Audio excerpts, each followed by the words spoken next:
Hey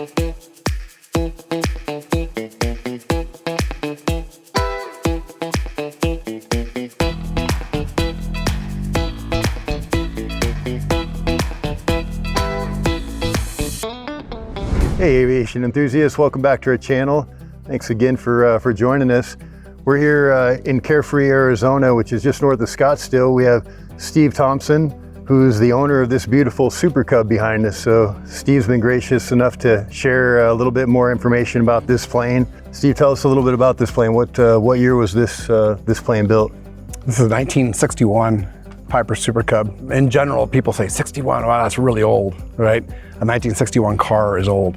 In the airplane world, 61 isn't quite that old, really. Absolutely. Because of all the requirements to keep an airplane up, inspections and all that.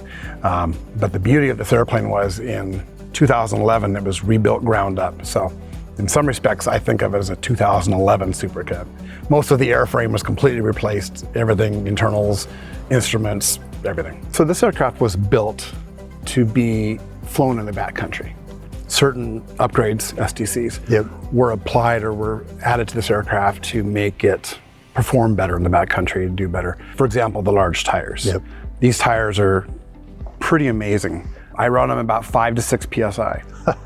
And they suck up the bumps like you wouldn't imagine. I can land on a pretty rocky surface and it acts sort of like suspension in that respect. It absorbs the bumps and so forth. The heavy duty landing gear was made for backcountry flying. The tail wheel, it's a very heavy duty fork and tire on that. It's easy to, especially backcountry, it'd be easy to whack that against a rock and damage your tire. So your flying style should be such that you're protecting that wheel. But nevertheless, it's a very heavy duty unit compared to what came on the aircraft. Rocky gravel bars and all kinds of things, dirt. Whatever it is, unimproved spots.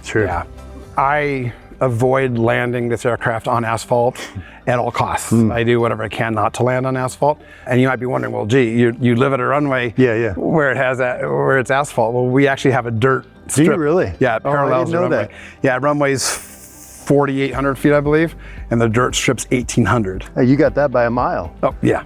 I plan to take off again.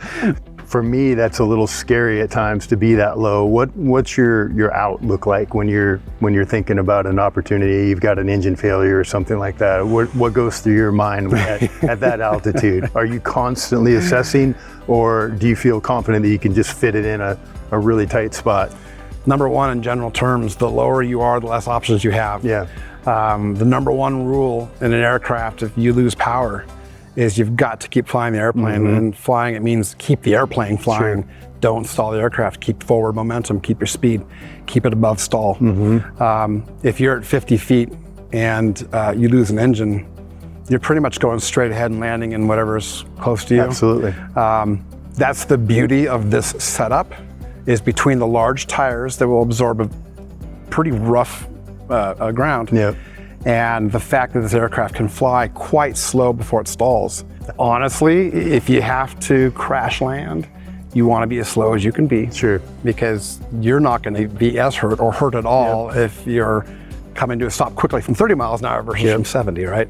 The Super Cub came after the J3 Standard Cub, which goes back a number of years, but the Super Cub came out from 1949 to 1982, and then they stopped making them at that time, and then they picked up again in 88 and stopped officially and finally in 1994. So there are just over 10,000, something like 10,300 of these made.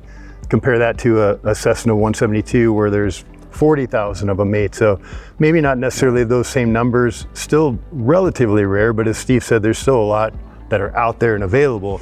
So it's a pretty unique aircraft, mission driven for sure. It's preferred plane for backcountry flying, folks up in Canada and in Alaska getting into tight places. They're absolutely workhorses. So it's a bigger engine. It's not the original engine. No, the original engine in this aircraft was a Lycoming 0320. It's 150 horsepower. This one has also an 0320, but it's 160 horsepower. Wow. So. Doesn't sound like a big difference, 150 to 160, but it makes a difference. The size of this plane. It also has larger fuel tanks. This one does. So part of the rebuild was they put, so the original fuel tanks I could be wrong on the numbers, but I think it was 18 gallons per side. There's a left and a right tank in the wings. And they went with the Dakota Cub tanks. Okay. And there's a company that builds clone Super Cubs, one of the many that build clones of these aircraft. Okay. And their 24-gallon extended range tanks are what were put into this during the rebuild. Wow. Yeah. That's an STC item, by the way. Interesting. Yeah. I'm sure, especially when you're adding weight like that. Yeah, yeah. Interesting. Tell us a little bit about the history of the plane itself, what you know about it. Yeah, so this exact aircraft was owned by a family who owned a ranch in Texas. And it spent, I believe, over 50 years as kind of like the ranch airplane. Oh my gosh. And they used it, I imagine, for surveying what's going on the ranch, inspecting fences and so forth. I have some old pictures of the aircraft, and on the left side empennage, there was a big speaker built into the side of the aircraft.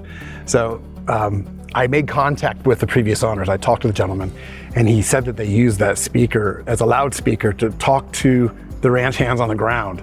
So I mean, this was through and through a ranch airplane. Wow. And it was operated, like off of dirt strips for all those years. That's amazing. Yeah, so a pretty neat history. The airplane, being pretty well worn and used, when they decided to give up the aircraft, it went to a company out of Minnesota that does restoration on aircraft.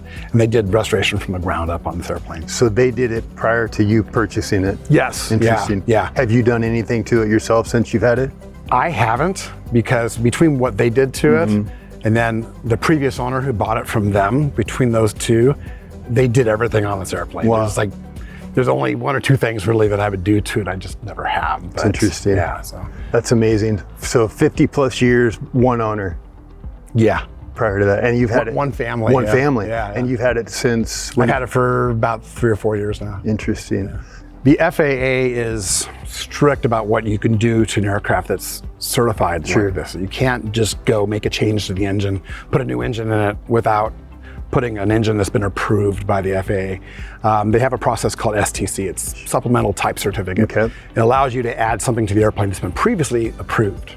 Somebody's looked at it and said, yes, this will work. They've done all of the testing and so forth to verify that it'll work on the aircraft. There are a lot of STCs offered for the Super Cub. I'm sure. Yeah, Plane's been around since 1949 or so. Yeah, and just about every STC that you can get for a Super Cub has been applied to this aircraft. So there's just a ton of things. And off the top of my head, I'm going I can't even think of which one. Sure. Everything from the prop to the engine to the VGs up here on the wing. The tires, 35-inch Alaskan bush Even wheels. that's an STC, the size of the tire. Yeah, tires Amazing. and wheels. The tail wheel is much larger than your typical tail wheel. Interesting. Yeah. What altitude do you like to fly at typically? 50 to 100 feet, depending where you're at. FAA regulations say that overpopulated areas have to be 1,000 feet over the population, which is fine. But it just depends on where I'm at.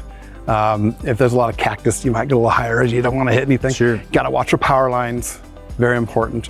But if I'm flying, for example, when I brought this airplane home from South Dakota several years ago, I flew about 500 feet over the ground all the way. I had to actually climb to get into the pattern to land at the airport. So amazing. We're flying over cornfields at several hundred feet. And Just enjoying it. Yeah. Just enjoying it. That's what it's all about. Have you done any special training to be able to fly this? I have. I've flown with 2 different flight instructors over the last couple of years that are highly skilled at this type of work. Wow. And it's where I learned. I still consider myself very much an early intermediate. Sure. I'm far from an expert in any of this. This aircraft can do far more than I can do as far as my own skill set. Yep. And there have been many times I've been out with buddies. We'll go out 3 or 4 of us flying, where we've gone to a strip that they're flying into, and I say, hey guys, this isn't going to work for me. My skill level's not there. I'm not comfortable with this. And there's no ego about it. Yeah. It's no big deal. I just circle around over the top. They go in, fun. They do their landings, and they take off again. And Your backup. Yeah, and I've gone into most of the strips, but there've been a few times when I've said, no, it's not for me. So Steve's been a pilot since what, 16? Soloed when you were 16? I soloed at 16, 16, so longer than a lot of people have even been driving. So that's a lot of experience. It's pretty amazing. Well, show us some things that you really find noteworthy on this plane. Find noteworthy. God, you put me on the spot, aren't you? So something this aircraft has on the leading edges of the wings, these little tabs are called VGs. and VG stands for vortex generators. They're pretty common on, I'd say, almost standard equipment on a backcountry type aircraft, but you'll even see them on airplanes that don't necessarily do backcountry work, but they help reshape the wind, the relative wind going over the top of the wing. And I believe it helps the wind stay or stick to the top of the wing, which is supposed to give you a slightly lower stall speed. If the wind is cleaner and sticking to the top of the wing, it allows the ailerons in the back to be more effective. Okay. So the bottom line is at a slower speed, it's a little bit more controllable. The stall characteristics are gentler. Okay. The airplane wants to just mush as it stalls rather than break off. So that's one of the features of this airplane that is, honestly, it's a pretty, you can imagine it's pretty easy to install, and they're fairly inexpensive. So as we're walking around the plane, one thing I wanted to call attention to is the avionics and some of the instruments as part of the ground up restoration. They're beautiful, they're clean, they're crisp, they're new, it's been modernized. All the instruments were either replaced new or were rebuilt as part of the rebuild of the aircraft. The primary item on the screen is in the middle of the panel. You see a square instrument. It's made by Garmin, it's called a G5.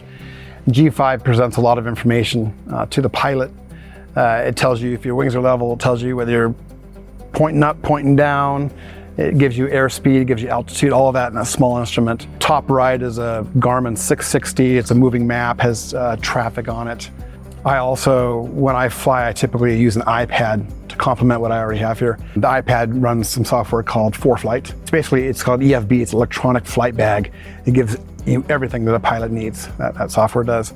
It also ties into to ADS-B data, so it tells me, shows me on the map where I'm at, it shows any traffic around me, their airspeed, the direction they're going and everything. It's fantastic software. The original Super Cubs, my understanding is that there weren't doors there at all. Really? You just had to reach back behind the seat, and it didn't go very deep. There was a space back there for storing things. But when this aircraft was rebuilt, they did what's called an extended baggage area. Okay. So they brought baggage all the way back to somewhere around here. And it's a lower baggage area. And then and they added these doors. This allows you to get into like the main compartment where I would keep, sleeping bag and, normal type, travel stuff. And then this compartment up here, there are some avionics related stuff. There's an ELT in there. Okay. I keep a first aid emergency kit in here, but it has a floor right along in here. Okay. And you can put a few things in here. Because of weight and balance, you don't want to put too much weight in the back of the aircraft. Sure. And the weight limit I think is 50 pounds back here. Okay. Which is, I think, pretty respectable for the in total between both locations. Yeah. Okay. And they're not limited to anything other than the space itself. Correct. Okay. And overall, I mean, these have a gross of what, 800 plus or something like that? Gross weight's 2,000. Yeah. It's 2,000. Yeah. So I should say useful load, 800-ish. Yeah, 800. I think this one's 840 pounds useful load. With full fuel. Yes. So, so I can get. I've had two big guys my size. We're talking 200 pounds plus baggage, full fuel. Wow.